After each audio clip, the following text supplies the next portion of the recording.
Hello दोस्तों, नमः शिवाय। दोस्तों, भादों की कृष्ण पक्ष की एकादशी आने वाली है 2024 में, जो अजा एकादशी और जया एकादशी के नाम से जानी जाती है। वो पड़ रही है गुरुवार को 29 अगस्त को उदय तिथि में। अगर आप उदय तिथि में रखते हैं तो 29 अगस्त को व्रत रखें और इसका पारण जो है 30 अगस्त 2024 को आप करेंगे, जो कि शुक्रवार का दिन होगा।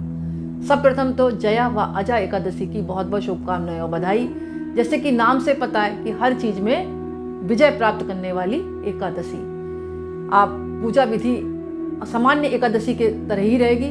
प्रातःकाल उठकर स्नान करें, ब्रह्म मुहूर्त में पूजा का संकल्प करें, भगवान विष्णु और लक्ष्मी जी की पूजा करें, एक चौकी स्थापित करें, लाल कपड़ा बिछाकर उनकी प्रतिमा पर रखकर विधिवत पूजा करें।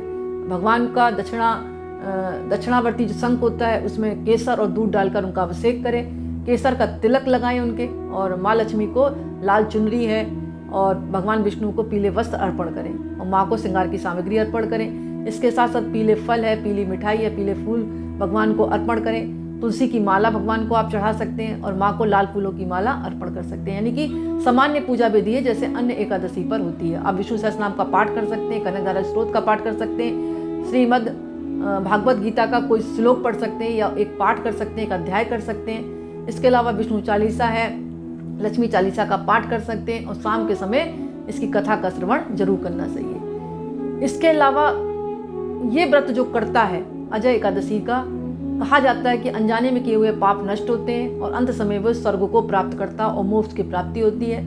और ये भी कहा जाता है कि अश्वमेध यज्ञ के बराबर पुण्य की प्राप्ति होती है।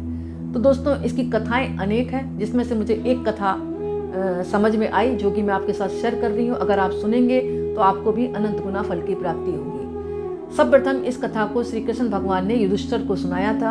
ये कहानी है राजा हरिश्चंद्र की। हरिश्चंद्र, जैसे कि आपको पता है कि राजा थे, इनका अनजाने में राजपाट छिन गया था। इनके जो पत्नी और बच्चे भी इनसे दूर हो गए थे, क्योंकि राजपाट छिन गया था और छिनने के साथ साथ मतलब एक तरह से मान लें कि पत्नी और बच्चे भी छिन गए थे और पत्नी बच्चों का कुछ पता नहीं चला वो कहाँ चले गए। इधर राजा हरिश्चंद्र जो है एक चंडाल के साथ काम करने लगे। चंडाल जो था शमशान में रहता था, वो इनसे जो है मृतक लोग जो आते थे उनका कर्मकांड करवाता था और जो वस्त्र वगैरह थे वो उनके लेकर ये अपना जीवन यापन करने लगे। बहुत दुखी थे।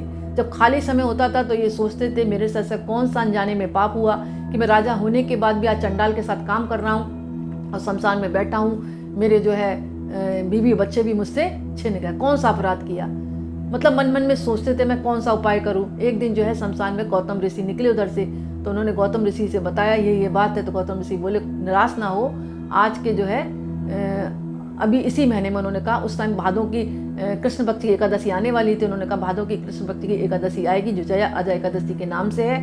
आप इसको विधिवत भगवान विष्णु लक्ष्मी जी का पूजन करो और मन को एकाग्र करके इसकी कथा का श्रवण करो, तो अब आपको जो है कुछ अनजाने में किए हुए पाप नष्ट होंगे, जिससे आपके जो पत्नी है और पुत्र की प्राप्ति होगी और आपको पुनः राजपाट प्राप्त होगा। गौतम ऋषि की बात मानकर हाल ही में जो है एकादशी आई, जया अजय एकादशी के नाम से वो आई। इन्होंने विधिवत उनके बताए हुए पूजा पाठ के आधार पर इन्होंने व्रत रखा, इसकी कथा का श्रवण किया। कथा का श्रवण करते करते इन्होंने क्या देखा कि इनका पुत्र वापस आ गया। हालांकि वो जो पुत्र था वो दर दर भटक कर, कहा जाता कई कई कथा में कि खत्म भी हो गया था, लेकिन पुनः वो वापस आ गया जीवित होकर और इनकी पत्नी जो है सजी सबरी दिखाई दी और इनका जो है राजपाट इन्हें पुनः वापस मिल गया। ऐसा कहा जाता है जो व्यक्ति अगर इसका व्रत रख रहा है जया व अजय एकादशी का और हरिश्चंद्र की इस कथा को सुनता है, श्रवण करता है, तो उसको भी उसी तरह राजपाट पुनः वापस मिल जाता है जैसे कि राजा हरिश्चंद्र को खोई हुई हर चीज प्राप्त हो गई और जीवन के पाप नष्ट हो गए। जब पाप नष्ट हो गए उनको सुख समृद्धि और बरकत घर में आ गई। तो दोस्तों, इस कथा को जरूर सुने। कथाएं अनेक होंगी, लेकिन मुझे ये अच्छी लगी जो कि मैंने आपके साथ शेयर करी। और दोस्तों, इस दिन जो है अगर आप एक मंत्र का जाप करते हैं तो आपको अनंत गुना फल की प्राप्ति होती है। ये मंत्र जो है अपने आप में सिद्ध है। करना किस प्रकार है, हाथ में जल लें, उपेंद्राय नमः, उपेंद्राय नमः, उपेंद्राय नमः 3 बार बोले, उपेंद्राय नमः इस तरह से। उसके बाद ओम नमो नारायणे मंगलम भगवान विष्णु मंगलम गरुड़ध्वज मंगलम पुंडरीकाक्षम मंगलाय तनोहरि।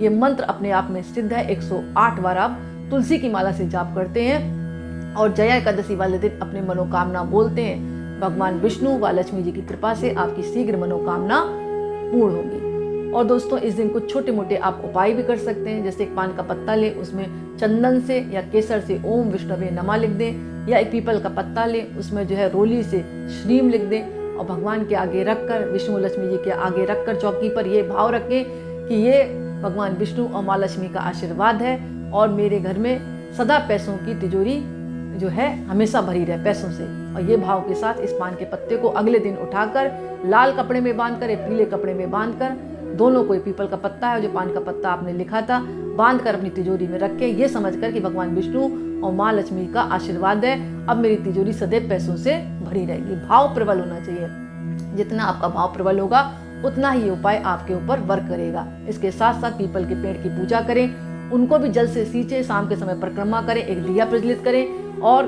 तुलसी की भी पूजा करें और दिया जलाएं, उनको भी आप जल से सींचे। इस टाइम थोड़ा सा आप हल्दी भी डाल सकते हैं और ओम नमो भगवते वासुदेवाय का जाप करें जब आप परिक्रमा कर रहे हो।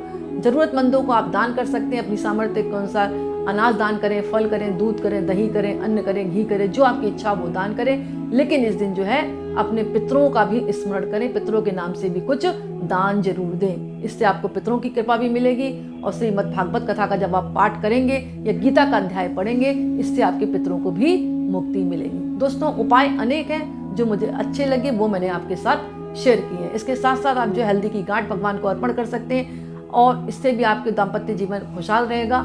और आपका व्यापार है नहीं चल रहा तो इस हल्दी गांठ को अर्पण करने के बाद आप अपनी तिजोरी में पीले कपड़े में बांधकर या व्यापार स्थल पर भी रख सकते हैं। इससे भी आर्थिक स्थिति मजबूत रहेगी। अगर संतान पढ़ाई में मन नहीं लगता तो संतान से भी कहें कि केसर में जल मिलाकर वो भगवान विष्णु और भगवान विष्णु के तिलक लगाने के बाद अपने माथे पर लगाए और भगवान विष्णु से प्रार्थना करे कि मेरा मन एकाग्र रहे, मेरा मन पढ़ाई में लगे।